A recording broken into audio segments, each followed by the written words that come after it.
పాల ఉత్పత్తుల్లో high demand ఉన్న ఐటెం పనీర్ అని చెప్పటంలో ఎలాంటి సందేహం లేదు.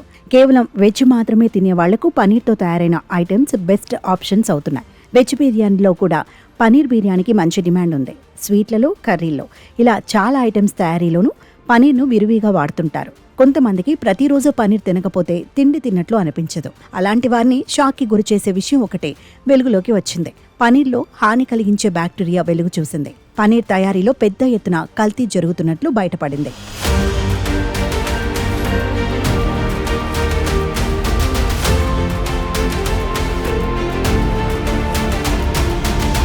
గత కొద్ది రోజుల నుంచి ఫుడ్ సేఫ్టీ అధికారులు బెంగళూరుతో పాటు పలు ప్రాంతాల్లో చెక్కింగ్కు వెళ్లారు. వెళ్లిన ప్రతి చోట పనీర్ శాంపిల్స్ తీసుకున్నారు.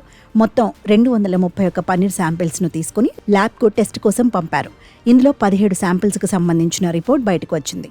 ఆ 17 శాంపిల్స్ లో 2 తినటానికి సురక్షితం కావని తేలింది. వాటిలో హానికరమైన బ్యాక్టీరియా ఉన్నట్లు తేలింది.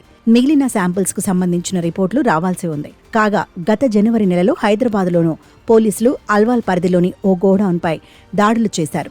600 కేజీల కల్తీ పనీర్ను స్వాధీనం చేసుకున్నారు. ప్రమాదకరమైన రసాయనాలు ఉపయోగించి కల్తీ పనీర్ తయారు చేస్తున్నట్లు అధికారులు గుర్తించారు. కల్తీ పనీర్ తయారు చేస్తున్న విశాల్ అనే వ్యక్తిని అరెస్ట్ చేశారు. కల్తీ పనీర్ను గుర్తించడానికి కొన్ని చిట్కాలు పాటించాలి. మొదటగా పనీర్ను చేతుల మధ్య పెట్టి నలపాలి. వేళ్లతో నలిపినప్పుడు అది సులభంగా పిండిలాగా మారితే కల్తీ పనీర్ అని అర్థం. పనీర్ విరిగిపోకుండా గట్టిగా ఉంటే ఒరిజినల్. ఇది కాకుండా మరో మార్గంలో కూడా కల్తీ పనీర్ను గుర్తించవచ్చు. పనీర్ను వేడి నీటిలో వేసి మరిగించాలి. అది చల్లారాక కందిపప్పు పొడి చేసి కొంచెం కలపాలి. కొద్దిసేపటి తర్వాత పనీర్ లేత ఎరుపు రంగులోకి మారినట్లయితే దాన్ని యూరియా డిటర్జెంట్తో కల్తీ చేశారని అర్థం చేసుకోవచ్చు. పనీర్ కొనే ముందు దాన్ని గట్టిగా నలిపి చూడటం మంచిది. లేకపోతే కొంచెం పనీర్ను నోట్లో వేసుకొని తిని అప్పుడు కొనాలి.